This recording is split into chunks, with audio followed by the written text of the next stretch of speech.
Chers amis, bonjour.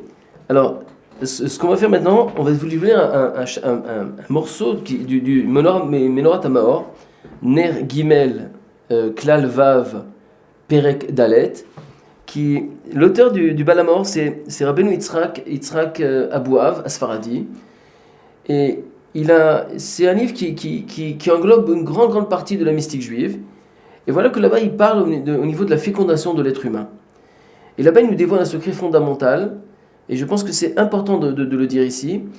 Et on essaiera, Bezrat Hashem, de répondre à la question qu'on avait posée, c'est que, est-ce qu'il y a une relation directe entre quand les parents viennent et ils ont ce don de prophétie de la nomination de l'enfant, et à savoir qu'en vérité, ça vient vraiment déterminer les traits de caractère de cet enfant. Alors, il est cité comme ça dans Menorat Maor. Vedavar pashut huze gam beinai. C'est une chose claire, nous dit le Menorat Maor. Chachmei amirkar, ceux qui sont dans la science, qui kefi amarshava virur shiyavor al-lev adam.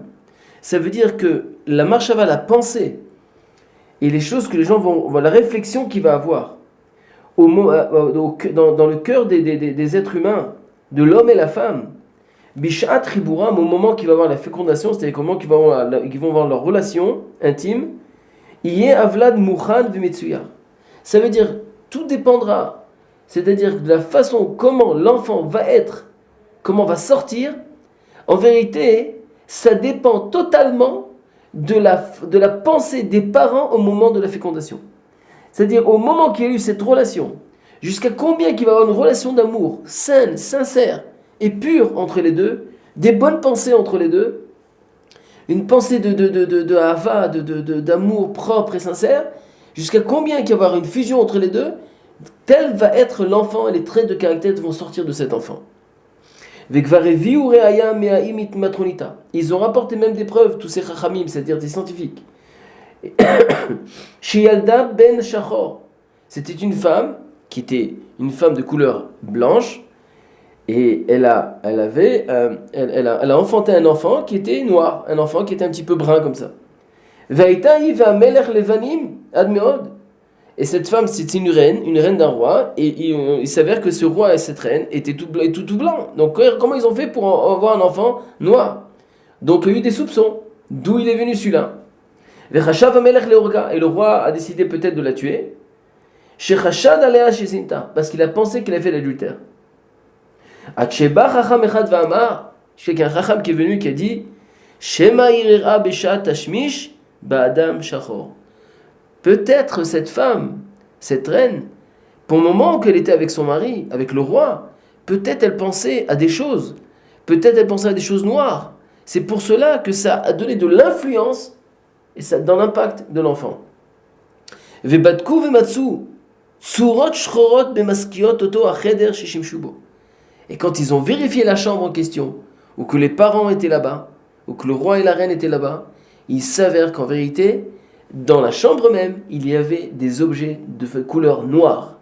Et quand elle était avec lui, tout simplement, elle regardait ces objets, ça a donné de l'influence incroyable dans la couleur même de la peau de l'enfant. Et il nous raconte ici le Mélardor que cette femme pensait à ces choses-là au moment du Chibour. Et ces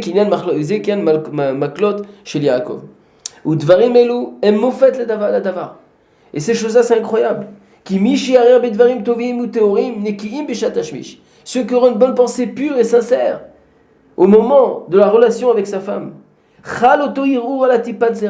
Cette pensée, cette réflexion, cette pensée pure va être imprégné dans la semence, et il y aura là-bas de la chorma, de l'intelligence, de la pureté dans cette semence.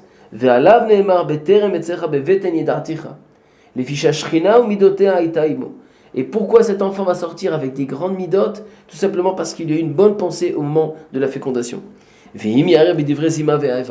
Et si Chaz Shalom, il pense des cochonneries, il pense et il réfléchit des choses qui sont mauvaises, qui sont mal. Et à plus forte raison, si au moment qu'il est avec sa femme, Chaz Shalom, il pense à une autre femme. Vekiur ve'atid yot rasha metunaf. Et c'est clair que de là va sortir un enfant qui va être un enfant avec de mauvaises midotes, avec des midotes qui sont mauvaises, qui vont le désorienter du bon chemin. Valav nemar zuru reshaim mirachem. Bilti im yega ben meod lishbor yetzro hara bechol yom v'yebal tshuva bedochak gadol meachar sheyetzro hara.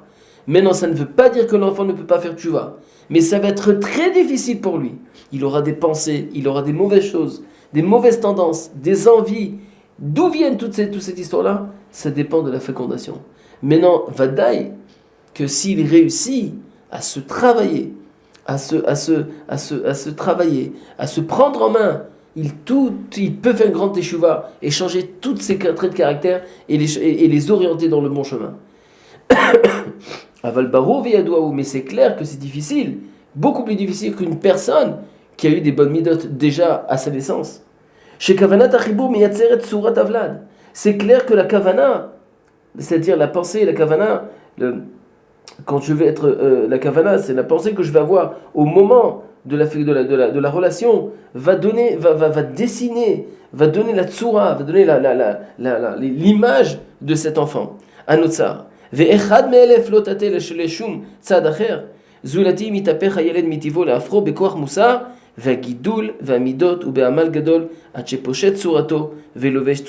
Donc ça veut dire qu'il y a une possibilité de changer, mais ça va être extrêmement difficile de changer complètement sa forme et sa façon d'agir. Valken, Valkaze Amrou, Bemakom Sheba Lechuva Omdim, En Tzadikim Gmurim Yocholim Lamod. Et bien sûr que Bemakom Sheba Lechuva Omdim, au moment que ceux qui sont des Balei Tshuva, l'endroit où se trouvent les Balei Tshuva, c'est un endroit qui est extrêmement puissant, plus que tous les autres endroits de Grou et de Tzadikim. Pourquoi? Parce que les Tzadikim qui sont nés comme ça, Tzadikim, c'est trop facile. Ils sont nés d'Amja, ils sont bien, ils sont de nature, ils sont bons, ils sont généreux. Bon, mais prenez quelqu'un qui a des midotes difficiles et qui sait travailler, qui a travaillé sa colère, qui a travaillé sa paresse, qui a travaillé toutes ces mauvaises midotes, et puis il arrive après à faire teshuva de toutes ces bonnes midotes-là, toutes ces midotes-là, et de s'orienter dans le bon chemin. Le mérite qu'il a cette personne. ויש אומרים, אין עומדים לפי שזה דוחק עצמו בדוחק גדול לחסות תחת כנפי השכינה ומצטער בהחליף את טבעו שנוצר בו לטבע אחר יותר מאותו שנוצר בכשרות בטבעו אינו מתהווה לשום דבר מוזר. Ça veut dire quoi? Ça veut dire qu'en vérité, Rabotai, que c'est sûr que si une personne a dès le départ, à la base, des bonnes midotes, c'est sûr qu'il peut arriver beaucoup plus facilement qu'une mauvaise qui a des mauvaises midotes. Mais il en est de ce Menorat Hamor qui nous dévoile un secret fondamental. Que si on comprend l'importance de cette relation, on comprend qu'en réalité, quand Akadosh Baruch Hu nous demande, et quand la Torah nous demande d'avoir un shalom bayit dans la maison, c'est pas pour rien. Parce que si on sait qu'en réalité, au moment de la conception de l'enfant, quand l'enfant, l'embryon va naître, tout dépendra de la relation d'amour qu'il y aura entre les deux, des pensées pures et sincères qu'il y aura entre les deux. Et si on y arrive, à ce moment-là, on pourra avoir de bons résultats et des enfants qui vont dans le bon chemin. Et ensuite, c'est clair qu'il faudra l'éducation, etc.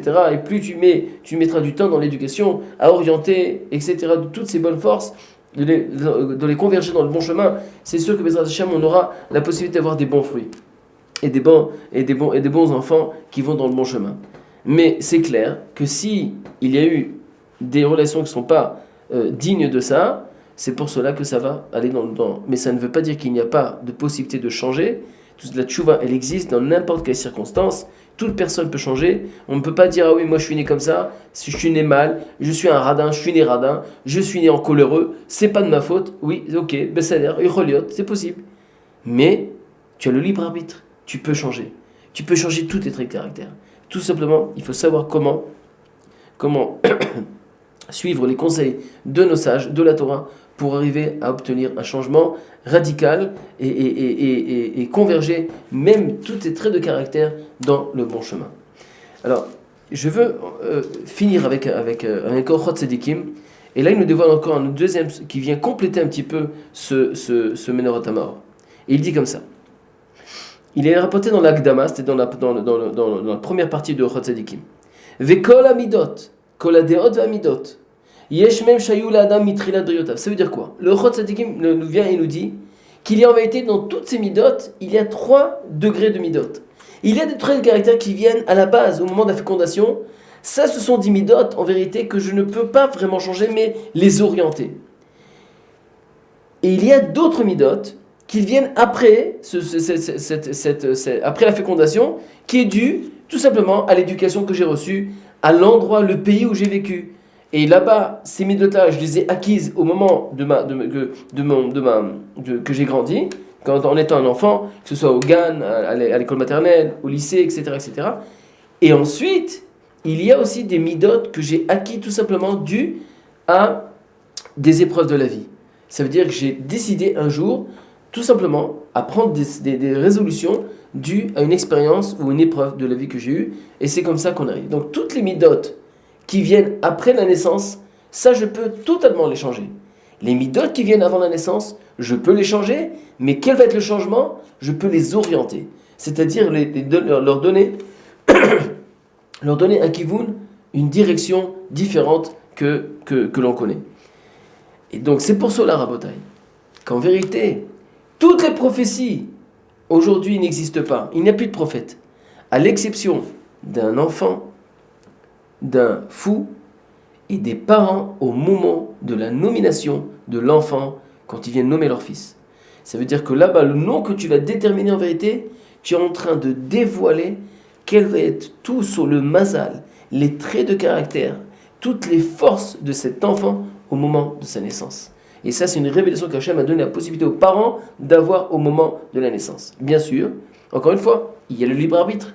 Si toi maintenant tu cherches à donner un nom, un nom avec beaucoup de force, de puissance, un nom qui est un nom de Torah, un nom juif à ton enfant, alors Kadosh Baruch Hu, il va te dévoiler exactement quel nom qui va déterminer les traits de caractère de ton fils ou de ta fille.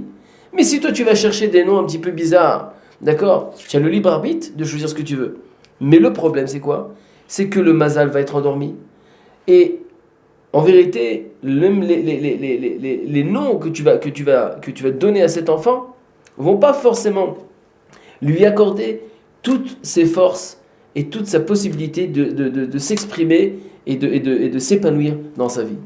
Alors donc, il est très préférable, d'accord, que chaque personne ait aussi, non seulement même s'il habite en Chutz La'aretz, de savoir qu'il est important d'avoir aussi un nom juif, un nom hébraïque, dans lequel ce nom-là va déterminer toutes ses forces et lui donner du mazal. Alors voilà, alors Bezrat Hashem, on verra la prochaine fois, d'essayer de rentrer et de déterminer un petit peu, de rentrer dans les lettres en profondeur avant de commencer la première lettre qui est le Aleph.